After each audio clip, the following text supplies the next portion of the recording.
ازيكم عاملين ايه؟ يا رب تكونوا بخير وفي احسن حال. النهارده بقى معانا روتين قوي جدا جدا، ان شاء الله هيعجبكم.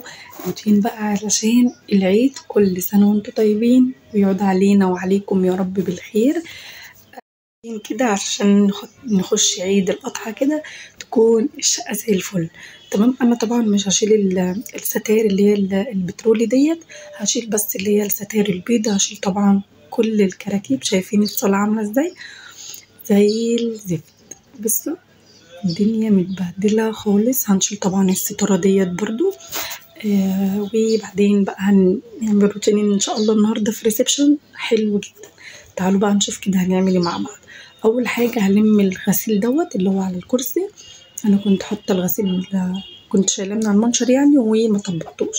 عايزاكم بقى اهم حاجة كده، لو عجبكم الفيديو ما تنسوش تعملوا لي لايك واشتراك وتفعلوا زر الجرس عشان يوصلكم مني كل جديد انا بنزله. اهم حاجة كده ايه؟ اللايك، وعايزة كومنت كده حلو منكم ودعوة حلوة منكم ليا.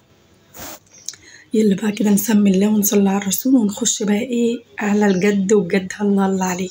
عشان بقى بصوا طقم الانتريه ده انا بصراحة بحب احطه علشان بيشيل يعني اي بهدلة في الايد. مثلا لو مثلا حد ايده مثلا مش نضيفة، كلنا لولي مثلا دخلت هنا ماسكة طماطم ماسكة اي حاجة فبتبقى الانتريه، فانا بصراحة ده بحطه يحمي الانتريه ذات نفسه.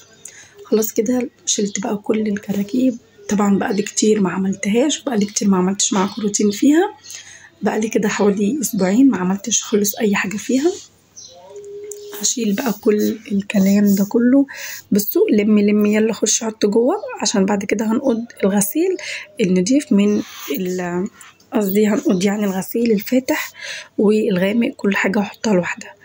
هنا بقى ايه، هشيل بقى طقم الانتريه كده وهنفضه. انا طبعا انتوا عارفين ان انا على طول ايدي فيها ومنضفاها على طول، بس بقى لي بصراحه كده حوالي اسبوعين ما عملتش فيها اي حاجه خالص، وكان الجو عفره كمان. طبعا الاسبوع اللي فات ده كان فيه عاصفه وتراب جامد جدا، فما كنتش بصراحه ما عملتهاش. كنت قافله البلكونه وقلت كده ان شاء الله لما الدنيا تهدى هعملها.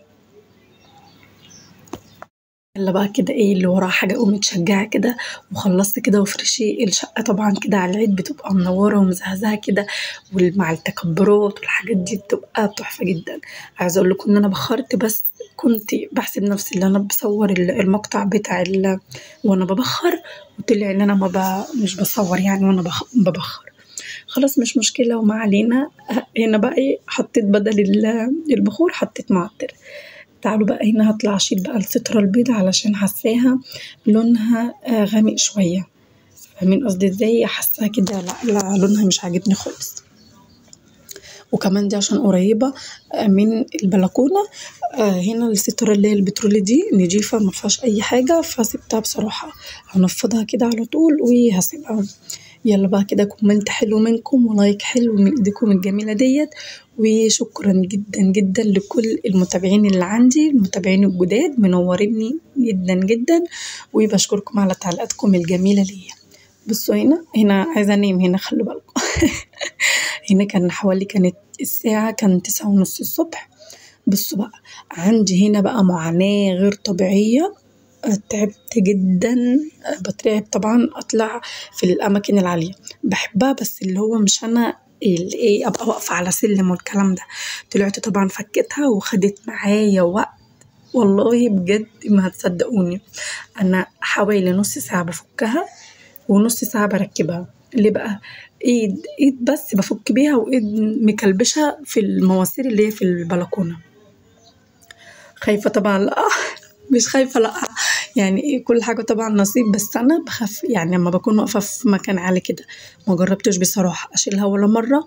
اللي كان شايلها لي كان أختي شالتها لي، كانت بتطلع تشيلها وأغسلها لها على طول وتعلقها لي. جوزي برضو كان الصراحة أنا كنت خايف لو مثلا قاعدين لوحدنا فأقول له لأ تعالى أنت شيلها لي وركبها لي برضو. بس فدي المرة دي بصراحة كنت قاعدة لوحدي وكان لازم أعملها بأي طريقة لأن كانت مطربة جدا. جبت بقى بصوا هنا كده حطيت شوية صابون في كوز وعليه شوية من المية، وهمسك بقى البلكونة برضو ما فيهاش حاجة، هي فيها تراب بس. فاهمين قصدي ازاي؟ خلاص كده مسكت بقى الألموتيه اللي غسلته وخليته زي الفل. هنا بقى كانت ليالي كانت نايمة، وبصراحة يعني الحمد لله ربنا بيحبني، نامت فضلت نايمة لغاية لما أنا خلصت خالص. خلصت كده خالص ودخلت الأوضة لقيتها بتصحى بقى، اللي هي بتتقلب بقى ماما والكلام ده وعايزة تقعد معايا. حمدت ربنا طبعا ان هي كانت نايمة، لان هي بتبهدل الدنيا. وعايزة اقول لكم ان هي كمان بتتزحلق وعايزة تصبن وعايزة تمسك ده وعايزة تمسك ده، وانا حاطة مثلا فينيك وحاطة الحاجات دي، فهي كل ده عايزة تساعدني، بس هي متعرفش ان هي بتتعبني. خلاص بقى بصوا، حميت كده بقى ايه، خدت كده شاور للبلكونة، شاور جامد قوي.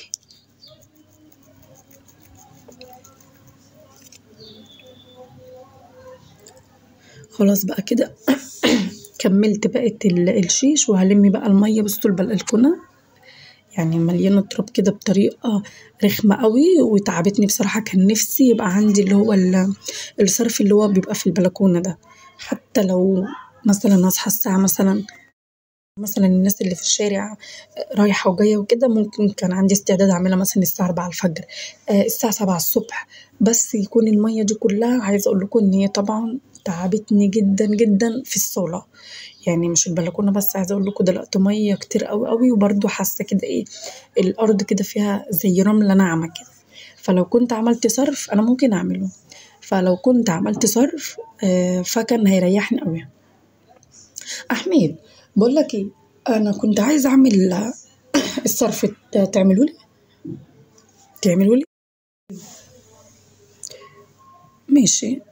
فزي ما بقول لكم كده، عايزة أعمل الصرف حتى لو بالليل، ومسحت كده البلكونة فتبقى كل البهدلة دي، بس خايفة برضو يكون حد ناشر الكلام ده، فمش عارفة. أنا في الدور الرابع، فمش عارفة بصراحة ينفع أعمله ولا لأ.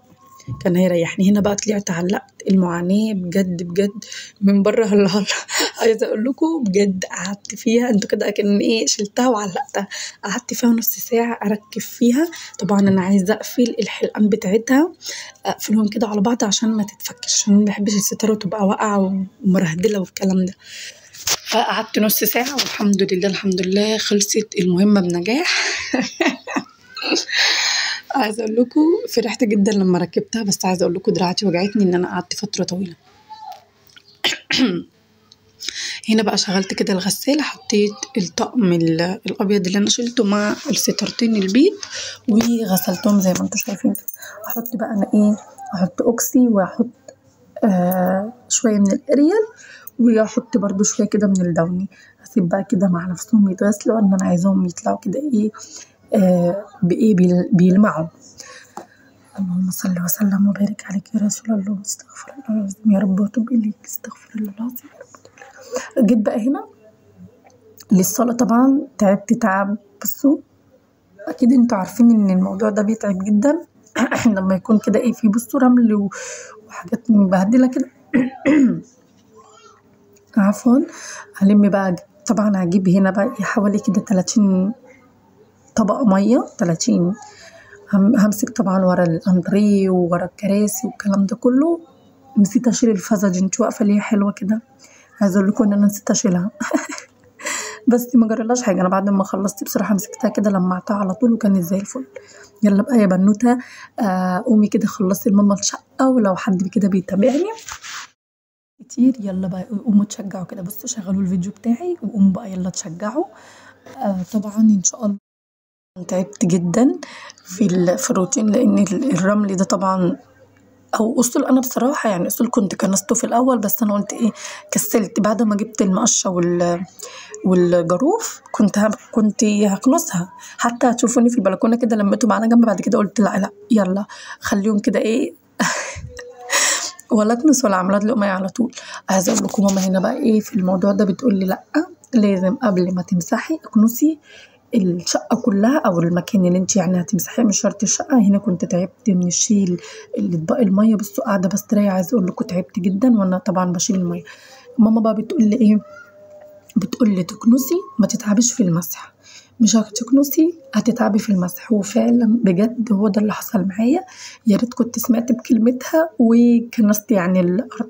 اما بعمل عندها تقول لي لا بصي يا ساره اكنسي الاول عشان ما تتعبيش، اكنسي وعلى طول كده ايه امسحي.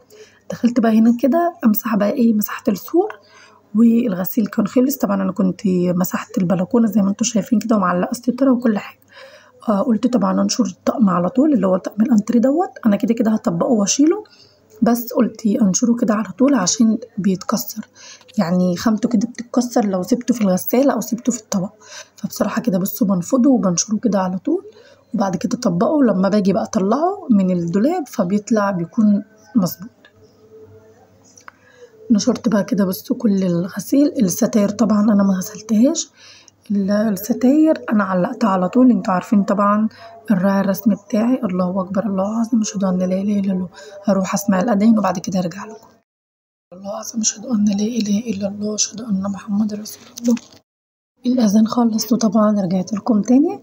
بص بقى همسك بقى كل الغسيل كده هنشره. انا ما غسلتش طبعا اللي هي الحطه ديت، يعني غسلتيه. بصوا هرجع بقى تاني اخش تاني بس ورا زي الشطر ارجعي مكانك.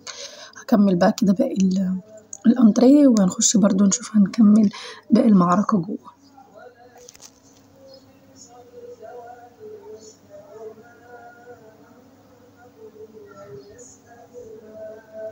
بحب احط انا المشابك على السور كده، بتسهل عليا. احط مثلا 7 8 كده من المشابك واسحب منها على طول. بصوا عايزه اقول لكم انا باخد من على السور وباخد من العلبه بتاعه المشابك.